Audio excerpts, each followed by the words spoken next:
एक साधी हातगाडी, त्यावर विकली जाणारी भेळ आणि पाणीपुरी. पण याच छोट्याशा सुरुवातीपासून पुण्यात एक सुप्रसिद्ध फूड ब्रँड उभा राहिला. 1978 मध्ये सुरू झालेला हा प्रवास आज हजारो ग्राहकांच्या आवडत्या चवीपर्यंत कसा पोहोचला, चला जाणूयात आजच्या खास व्हिडिओमध्ये. Welcome to business case study series episode 101. मी साईराज आणि आज आपण जाणून घेणार आहोत गणेश भेळच्या प्रेरणादायी बिझनेस जर्नी बद्दल. मित्रांनो, आज आपण एखाद्या फूड ब्रँडच्या दुकानात गेलो की आपल्याला आकर्षक इंटेरियर, मोठा मेन्यू आणि व्यवस्थित पॅकेजिंग दिसतं. पण प्रत्येक मोठ्या ब्रँड मागे सुरुवात मात्र खूप साधी असते. गणेश भेळची सुरुवातही अशीच झाली. 1978 साली रमेश गुडमेवार यांनी पुण्यात एक छोट्याशा हँडकार्ट वरून भेळ आणि पाणीपुरी विकायला सुरुवात केली. सुरुवातीला ना मोठं दुकान होतं ना मोठं भांडवल होती, ती फक्त मेहनत आणि आपल्या पदार्थाची चव लोकांना आवडेल यावरचा विश्वास. दिवस रात्र मेहनत करत त्यांनी ग्राहकांचा विश्वास मिळवायला सुरुवात केली. हळूहळू या छोट्या हातगाडीची ओळख वाढत गेली आणि पुढे 1996 मध्ये कर्वेनगर पुणे येथे गणेश भेळचं पहिलं दुकान सुरू झालं. इथून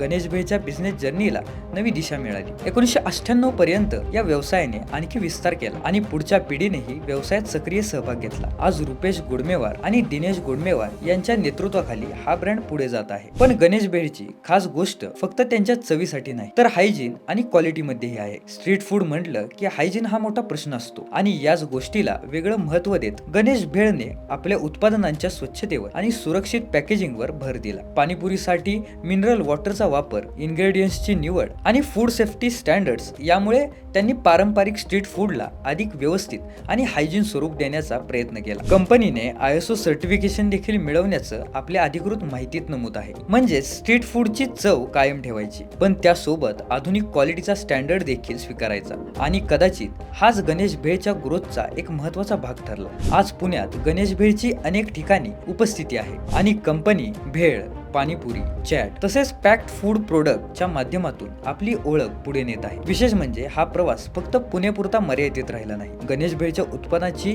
देशातील विविध भागांमध्ये आणि परदेशातही पाठवण्याची नोंद आहे. दुबईमधून 2009 मध्ये पहिली इंटरनॅशनल ऑर्डर मिळाल्यानंतर नियमित एक्सपोर्ट सुरू झाल्याचं कंपनीच्या माहितीत सांगितलं आहे. एका छोट्या हँडकार्ट वरून सुरू झालेला व्यवसाय आज भेळ आणि चॅटला एक नवी आयडेंटिटी देण्याच्या व्यवसायात बदलला आहे. मित्रांनो, या बिझनेस स्टोरी मधून एक महत्त्वाचा धडा मिळतो. बिझनेस मोठा करण्यासाठी सुरुवात मोठी असण्याची गरज नसते, पण ग्राहकांचा विश्वास जिंकण्याची जिद्द मोठी असावी लागते. गणेश भेळने पारंपरिक चव जपली, त्यासोबत हायजीन, क्वालिटी, पॅकेजिंग आणि आधुनिक बिझनेस प्रॅक्टिसेस स्वीकारल्या आणि यामुळेच एका छोट्या हातगाडीपासून सुरू झालेला हा प्रवास आज एक ओळख बनला आहे. कारण काही ब्रँड्स फक्त पदार्थ विकत नाही, ते आपल्या शहराची चव पुढच्या पिढीपर्यंत पोहोचवतात. आणि गणेश भेळ ही पुण्याच्या अशा चवीची एक प्रेरणादायी बिझनेस स्टोरी आहे. तर तुम्हाला ही स्टोरी कशी वाटली आम्हाला कॉमेंटमध्ये सांगा आणि बिझनेस वाला फॉलो आणि सबस्क्राईब करायला विसरू नका. धन्यवाद.